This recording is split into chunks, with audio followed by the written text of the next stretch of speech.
Hi there, I'm Brian Whitmore, host of the Power Vertical podcast, and this is the Daily Vertical.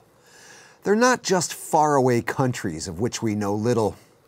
They're not just former Soviet states. And they're certainly not just part of Russia's natural sphere of influence. What happens in Ukraine, what happens in Georgia, and what happens in Moldova matters, and it matters a lot. Because these three countries represent the front line of one of the most consequential conflicts of our time. They form the contested zone in a battle of governance, the results of which will be felt for generations.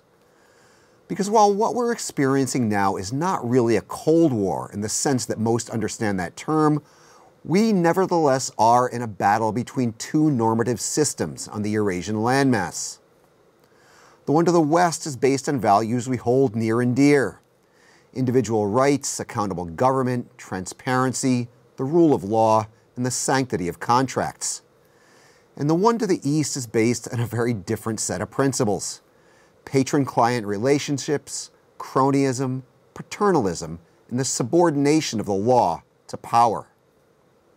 Despite very real flaws in how it's been implemented in practice, the Western normative system has facilitated unprecedented peace and prosperity.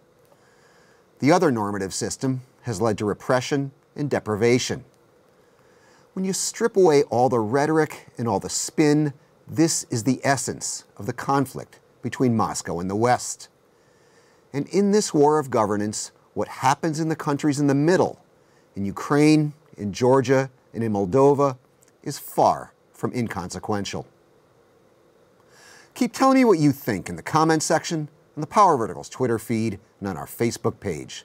I'm Brian Whitmore, and that was the Daily Vertical.